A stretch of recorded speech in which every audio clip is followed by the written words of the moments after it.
Tossing Grenades at Windmills podcast. Welcome to the Tossing Grenades at Windmills podcast. I am Rhombus Tix, otherwise known as TC Ricks, and I'm going to be starting a new series where I go over some of my old stories and offer some advice about what did or didn't work about that story from a writing perspective. This is the oldest in my finished stories. I may do some of the unfinished ones after I'm done with this, and I'm going to be skipping stories that eventually became part of the novel, but otherwise going to be pretty much just doing it in order. Darwin's Cellphone by Rhombus Tix. Otaneb scuttled along the service corridor with a silent, mind-boggling speed.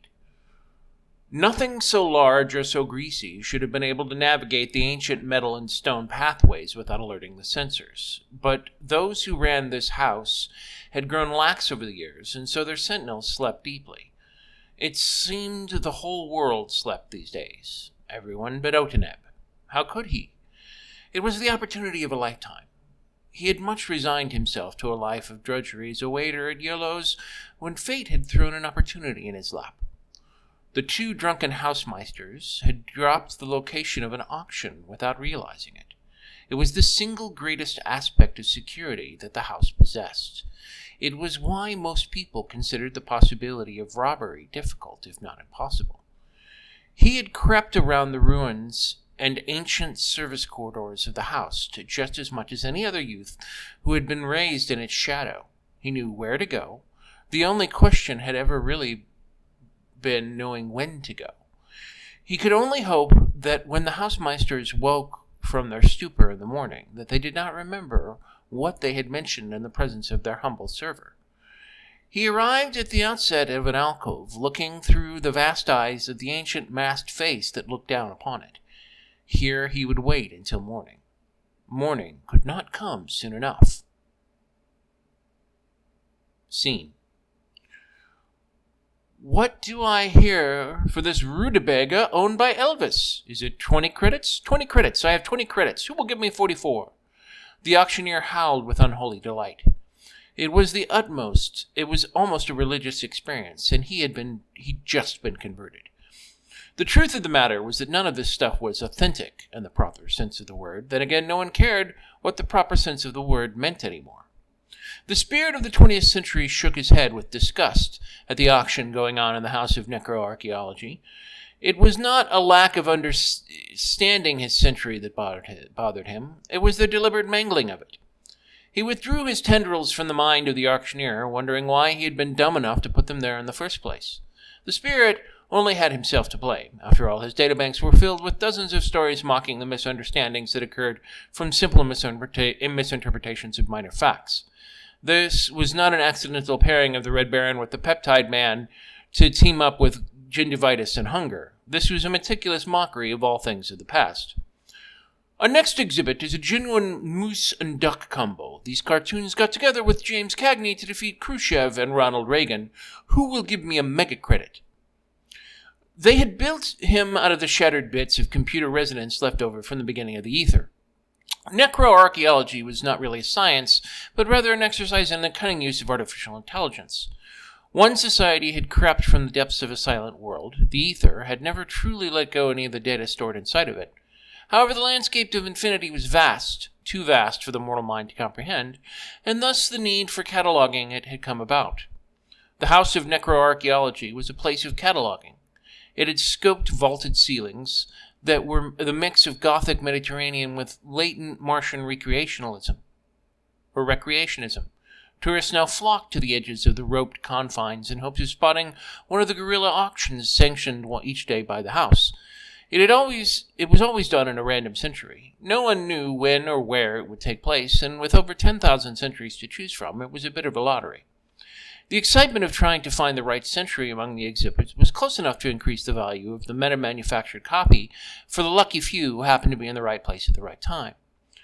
Occasionally, one of the tourists would stop in front of a jeweled bronze dome at the center of each alcove and ask questions. The spirit of the 20th century felt like more of an advanced Dewey Decimal System, and he hated it. He divided the seekers into 3 categories. There were the genuinely curious, who came to visit the house at a whim while visiting a planet. Their questions tended to be things like, what really caused men to want to come into space? They were the only questions that let him think, and he did his best to answer them. Then there were the locals, individuals who were determined to buy one object in a century auction and then sell it later at the double-trouble guerrilla auction later. The house always caught up with these idiots sooner or later, but the risks usually outweighed the rewards. Thus, the locals had to pretend like they were doing something, so they would always come and ask him questions they asked each of the other centuries, like, how many blue things were there in the 20th century? Technically, he could answer this question. It would melt the AIs of another age, but to him it was easy as breathing. That didn't mean he enjoyed answering it. And then there was the third kind. The auctioneer said, and our next lot is the cellphone owned by Darwin. Cell phones were primitive devices used to connect to the ether in its earliest stages, and it is believed that this very cell phone allowed Darwin to communicate his findings back to Britain, so they were able to determine that people came from monkeys. Point of order. One of the hands came from the assembled crowd raised. He had a blue stick rather than a red one. That meant he was going to ask a validation question. The spirit of the 20th century cringed and braced himself. Darwin did not live in the 20th century. He lived in the 19th. The auctioneer looked at the spirit of the 20th century and asked, is that true? Darwin didn't live in the 20th century? It is. Well, did he have any descendants that lived in the 20th century? Some, the spirit of the 20th century replied. Did any of them use cell phones? Yes. There you have it, folks. The cell phone was actually owned by the descendants of Darwin. Rumor has it that some of them copulated with monkeys to include their claims of shared ancestry. The spirit sighed. It wasn't so much the fact that they asked the question to validate things that bothered him. That was his purpose, after all. Any AI only exists to the point of their purpose, whether he considered himself human or not. No, the issue was the fact that they didn't even care when he told them. It was worse than how many blue things there were in the 20th century questions by half a mile or more in some. Scene. Otaneb woke up. This was it. The auction was going on outside as they spoke. He looked through the islets. Now, how am I going to get it once they buy the thing? The voice on the other side of the mask answered, well, generally speaking, the best time to get him is when they just bought the thing. Who's that? The spirit of the 20th century. Wait, you're at the house, aren't you? Nope, I'm my own person. They just put me here, the mask said. Why did you learn so much about crime? You'd be surprised. Tell me if you don't mind, the mask chuckled. No, I don't mind at all. Scene. 200 credits. I have 200 credits for Darwin's cell phone. Do I hear more? Darwin's descendant's cell phone, the man in the crowd with the blue stick said. Whatever. The auctioneer nodded and continued. The spirit had the status of celebrity to deal with. Spirits older than himself were composed entirely of entered manuscripts and inexact data. No one knew exactly what a difference engine would have contained had they possessed computers in the Victorian era. They had to guess, and all the centuries that came after him looked to him for guidance and support as if he were some kind of esteemed elder. 300 credits! I have 300 credits for it! He was the bottom of a refuse pile of debris thousands of years old. Humanity worked in cycles. He was familiar enough with the knowledge of the 20th century, but the cycles he saw now were more than enough to convince him that humanity was a bunch of morons. Of course, he considered himself human too. The barrier between AIs and humanity had long since broken down. Humanity was more a common origin point than anything else, though amazingly it still managed to band the disparate branches of mankind's descendants together. 400! I have 400! Do I have another bidder? Right now, they were in the peace and prosperity bit. But that would change soon enough. It would probably last another 2,000 or 3,000 years. Still, if one were patient enough, they could potentially be shortened down to several hundred. You had to find the right tools to do it with, though. 500! I have 500! The auctioneer was still having his ecstatic religious conversion. Now they simply worked off the past, mining it for ideas, hoping to find redemption in the fashions of their ancestors rather than their own. It was a losing proposition. They were a society in decay. Going once, twice, 3 times, the spirit of the 20th century looked forward to their downfall. It should only take another 1,000 years. He could wait. He had all the time in the world. Then again, why wait when you could push things along faster? Sold for 500 credits to a man with a penguin and a purple top hat. What was so much more interesting? Otaneb walked up when the fop wasn't looking. They all thought they were much smarter than the locals. Otaneb had thought he was smarter than them until he had met the spirit of the 20th century. He accidentally bumped his quarry, slipping his hand into the penguin's head, and took the cell phone out. He made sure to steal the certificate of auction. That was what made the thing worth as much as it was. He tried not to breathe as he headed back to the grill. The victim blithely paid no attention as he moved about, hoping to find another auction. He wouldn't find any. Otaneb knew that this was the only one for the day. He went back to the mask, just as he had been instructed to. "So tell me again what offense is?" "That's what we're going to make you," the spirit said. "So instead of stealing goods, I will take them off other thieves and sell them? Why has no one thought of this before?" "They have. They just forgot it. At least they forgot it locally. Don't worry. I'll help you learn all kinds of lessons that your ancestors learned. We'll make a rich man out of you." "Sounds great," Otaneb said. "I can hardly wait." "Neither can I," the spirit of the 20th century said. He smiled to himself. "Neither can I." So, it's a short but interesting little story. If I'm looking back, I wrote this thing in, let me check the date on the file, 2006. So it's basically been about 15 years since I wrote this thing. I've written older stories.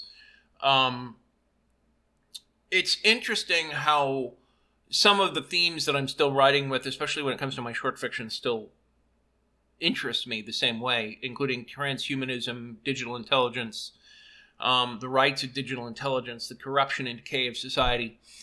I was even more cynical back then than I am now. I tend to make my characters more relatable now than I did then. I think from a writing critique perspective, the first problem with this story is that it's more of a concept piece than an actual story, right? Not every story has to follow the same formula, but there are certain basic story structures that over time I've learned to employ. You can break the rules, but you have to first understand how to follow the rules before you break them. There's an excellent writing resource by a writer who started out strong and then went crazy called Orson Scott Card, called How to Write Science Fiction and Fantasy. And while I certainly wouldn't recommend any recent works by Card given his conservative credentials, one of the things I found very useful from that was he tended to break stories down into either short or long into categories he called mice, which is milieu, idea, character, or environment. And there's a lot of different kinds of environment stories, but it's basically all, it's kind of like Call of the Wild, a survival story, something interesting about the environment that brings you to it. A milieu is more of a, it has a particular feel to it, like Gulliver's Travels or The Wizard of Oz, or, you go to a place because it's interesting. A character story basically centers around a character, in particular usually about the change of a character. You can do a character story that is a piece about just a character being interesting, and it's the character equivalent of a milieu story. And then, of course, the one that there's also idea stories, where you have an idea like, what would happen if I wrote a short story about the civilization that got destroyed when the Christmas star exploded in the sky, which is one of my favorite short stories by Arthur C. Clarke called The Star. And the problem with this story is it doesn't really know what it wants to be, right? It's not quite a milieu, even though I do a pretty good job of setting in a very short period of time the interesting components of this setting. It's not really a character story because even though it starts about Otaneb, we don't really go into much details about him. He's not particularly interesting. It's hard to tell if he's good or bad. And quite frankly, it's the same thing with the spirit of the 20th century. So it's a digital intelligence that wants to subvert the people around it by accelerating war and creating crime. It seems like a bit of a convoluted thing that I could see a cynical, potentially slightly mad digital intelligence doing, but it doesn't really even hint at how he's going to go about this. It just hints that he wants to, and that apparently he's had the local become a fence. So I think part of the problem with this story is it doesn't decide what it wants to be. The other problem I have is that none of the characters are really relatable, right? You don't come away from this really liking or even liking how much you hate Otaneb or the spirit of the 20th century. My stories have progressed over time. Right now I'm working on a project called Project NIMBY, where I have similar stories, but I'm trying to make sure that the characters have more details. And, even though I go out there and weird, first of all, if I'm going to go weird, I go really weird. Even farther and push the envelope. And there's nothing about this that really is new. That pushes the envelope. And I think I do a better job with my current stories. But either way, if I was to rewrite this story, I think the first thing I would do is I would pick one of the two characters to focus on more. I think of the two, the more relatable is Otaneb, but the more interesting is the spirit of the 20th century. I would start the story from his perspective, have Otaneb come in, tell the entire thing from his perspective, and have more of a beginning, a middle, and an end. But either way, I would rate this story a solid C, and I definitely look forward to reading other ones.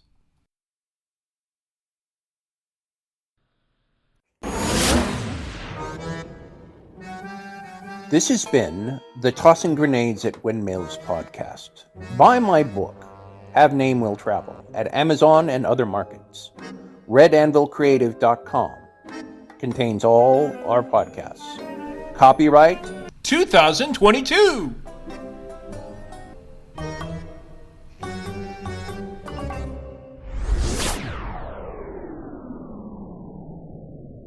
To fight the forces of evil!